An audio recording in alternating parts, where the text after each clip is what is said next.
Hey YouTube, League turnover, and we have two options this week, Ultra League and a Great League Scroll Cup. So time of death of this channel, December 9th, because it's an interlude season. Rank 20 is the highest rank.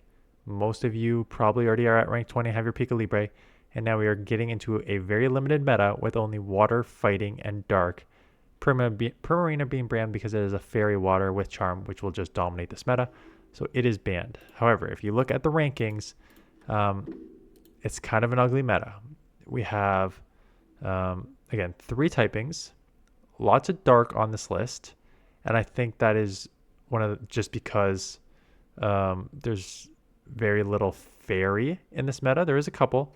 And a lot of these have secondary typings that offset the fighting weakness. So you have like Mandibuzz, flying, Murkrow, flying, Sableye, ghost, Moltres, flying. Morpeko is obviously going to get beat.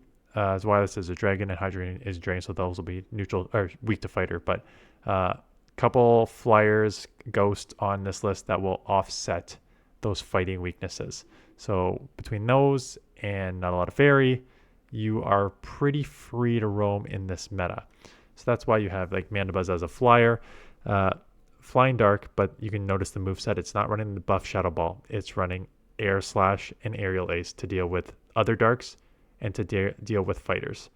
You have Murkrow, which is just the spammy pack drill pack. You have Sableye, which is a very nice safe swap in the Open Great League, running Dazzling Gleam for the same reason that I kind of mentioned. Two of the three things are weak to fairy, so makes sense to run Dazzling Gleam on Sableye. Moltres is another same sort of like, I guess I was gonna say Mandibuzz Light. The only reason I say it's Mandibuzz Light for this meta is because you have Sucker Punch, and Sucker Punch will be resisted by Dark and Fighting, so it kind of limits you with the fast move, which is why Air Slash Mandibuzz is preferred and higher. Morpeko, there is a lot. I've just mentioned a bunch of flyers in Murkrow, Mandibuzz, and Moltres. I've not even mentioned all the water Pokemon, Araquanid, Azumarill, Jellicent. You can see just on the front list, Kingdra half, Lantern half, right? So being able to Aura Wheel will be fantastic for that. Zweilous, again, so Zweilous and Hydreigon, Dark Dragons, Dragons, again, I don't know if there's, I know there's Dugong, so it's not, there's no ice, but very little ice, very little fairy, stuff like that. I did look, and I'm sure it's going to be potentially used. I looked up Charm. Who has Charm in this meta?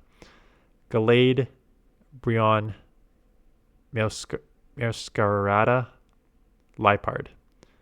There are 4 potential Charm users in this meta. Now, Charm's not free. As you can see by the number 1 ranked Pokemon, it is a poison Pokemon. It is Toxapex, and Toxapex is going to have a good time in this meta. There is Gastrodon. Not a ton of ground, but there is Gastrodon, so you need to watch out for that. But Azumarill is one of the top Pokemon, so you just destroy that, and you're just going to resist water, resist fighting, and do very well against most of these Pokemon in general, just being able to spam. Not spam, just being able to take a lot of damage and having Brine and Sludge Wave as options to throw. So that should be everywhere. I just mentioned Azumarill. I'll just say it now. Like, Azumarill is one of the only fairies in this meta, in a meta that's very dark and fighting heavy, so it's going to have a huge advantage. Should be everywhere. I would either build a team with Azumarill or a team against Azumarill, or maybe both. Toxapex, Azumarill plus sort of thing. So there's that. Kingdra's going to be an interesting one. It's half water, half dragon. So you double resist water in yourself. You'll hit super effective against the other dragons, and then do fine against other dark. Oh, I said dragons. There's no dragons in this meta per se, but there's like Hydreigon and Zweilous. So I just other dragons. But technically it's dark and fighting. So you'll do neutral against both of those. Araquanid, there is a lot of dark on this list. A lot of this, I was going to say Bug Bite is going to do very, very well. Half of these darks have secondary typings which offset that Bug Bite. So Mandibuzz half flyer, so neutral. Murkrow neutral. Sableye is a ghost neutral.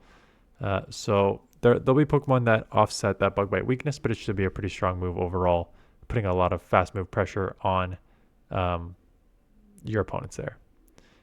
Gastrodon. Freaking Gastrodon, man. You should know what Gastrodon is by now. Notice that it is running Earth Power. I think it's running Earth Power just because of all the other waters in the meta, like Azumarill, Kingdra, Lantern. I think it just makes sense to run the Earth Power instead of Water Pulse. Fighters, there's not going to be many fighters, but, Annihilape is the best one. Counter damage, really going to output a lot of damage in neutral situations, cover your poison and fairy issues that you're going to run into. Otherwise, leverage that. Spark Lantern. I know a lot of people have been running Water Gun Lantern in these limited metas, but obviously Water Gun does not make sense in a meta that water is one of the typings. So Spark makes sense. Hitting super effective against those. Being able to get to the surfs, which is a nice move, and then having some bulk in the back end there. Pawmot.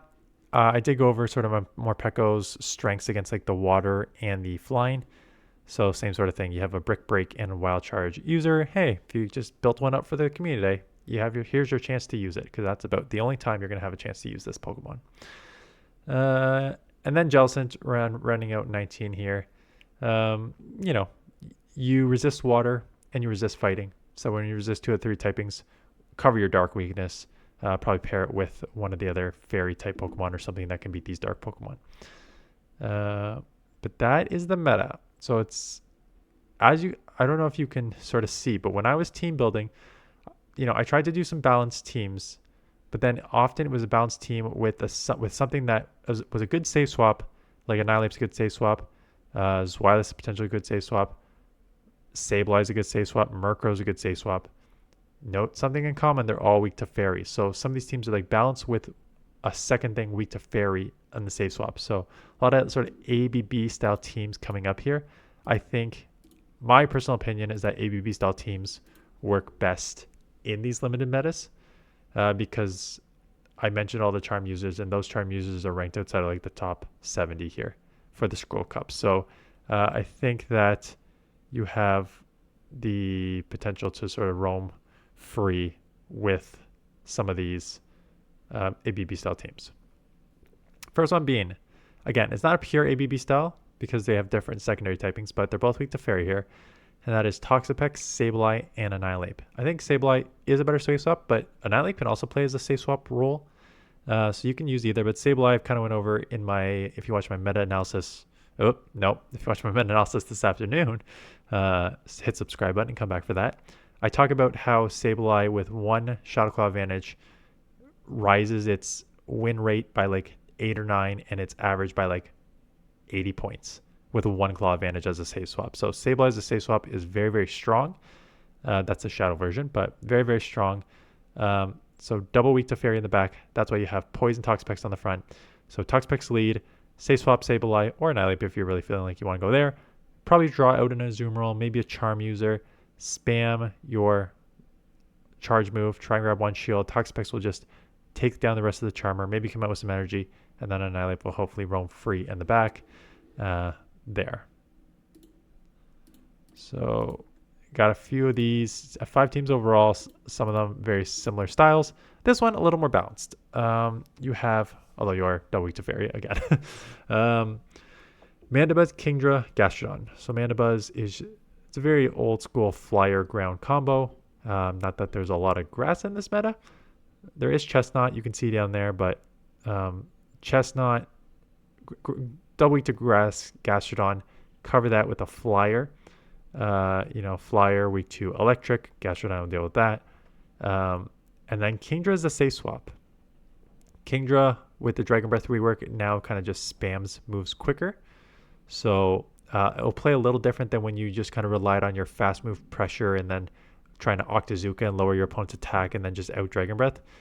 Dragon Breath does less damage, but you can get to your charge move faster, and it does have access to Swift, which is a bait move, and then Outrage, which is kind of nuke a lot of things. So more or less a balanced team. You are technically double weak to fairy. With Air Slash and Air Lace, you may just stay in. You could go to Gastrodon if you want to try just going straight into that to like a Charmer, but I don't know how many Charmers we're going to see. Another sort of balanced team that is double weak to fairy in the back, Azumarill, Morpeko, and Malamar. So Azumarill's biggest issue is going to be Toxapex, right? As you can see by the top there, Toxapex, Chestnut, Tentacruel. Oh, the poison's the main one, and then Grass. So poisons are weak to Psychic, which we have here in Malamar with the Psy Wave. You also have Psychic Fangs on Morpeko, but you also have Morpeko with the Electric Aura Wheel, and a lot of these poisons are also weak to Electric, like Toxapex and Tentacruel. So AB style team, Malamar is the safe swap, even though Morpeko has pretty crazy stats on the lead there. You don't want to get caught against a Gastrodon. In limited metas like this, I should say this so you don't get caught off guard if this is your first time playing a limited meta with Morpeko and Gastrodon.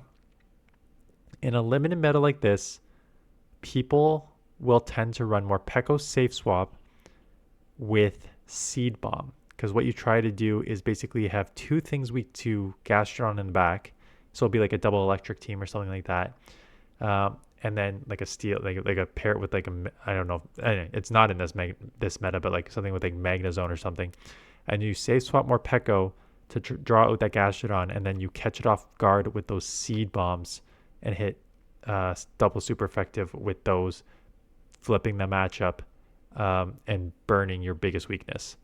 So you could potentially do that. This has Psychic Fangs and Aura Wheel as the moveset.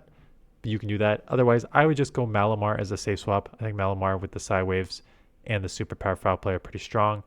Even against Fairy, the Psy Waves will chip a good amount, and then Super Powers, even resisted, is still a decent move overall that you can really put some pressure on your opponents, even if it's not safe sort of thing. Murkrow, Lanturns, Wireless. So again, it's an ABB style team. Not that Lantern is the greatest answer to Fairy, but Lantern, one of the fairies in this meta is Azumarill, and with the Spark Thunder Bolt, you are a strong answer to that. We'll see how many Charm users there are. But even if you see Charm users, so Murkrow will get just deleted, but Murkrow is so spammy and so attack heavy that if you get to one charge move, you're going to burn the first shield on the Charm users, and then you could potentially run with Wireless in the back after. So again, sort of ABB style, just because there's not a lot of pure Charm users. We'll see how often they come.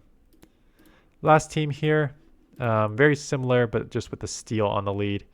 Annihilate and Wireless, and not Wireless, Hydreigon in the back. Same sort of thing. Say swap Annihilate here, try and draw a Fairy or something to beat that, and then Hydreigon in the back, drone free. Steel and Empoleon on the front to resist that. So yeah, we'll see how much I play this meta and how much everyone else plays this meta. Like I said, it is a interlude season. Ideally, they're fixing the game behind the scenes. Because we're definitely feeling the bugs in the game right now as they try to fix this. Are we going to have some fun? Are we going to do try-hard teams? I don't know yet. Are we going to do just stupid double or triple charm teams? I don't know. Let me know in the comments below. It's not only just this week. Let me know in the comments below what you want to see this season with these leagues. Because if you're subscribed to this channel, ideally, it's because you want to learn some of the technical aspects, how to be a better battler, but also ideally how to be a good team builder and how to get good teams to grind ELO with. But there's no ELO to grind this season. So let me know if you just want me to do my normal team building. This is a strong team that you can put together and win, or if you want a mixture of strong teams and just stupid fun teams, or anything else that you want. Let me know below, because it's definitely something that I'm trying to figure out as we go through this interlude season, since we're only week 2 here. Anyways, that is it. Thanks for watching. See you guys in the next one.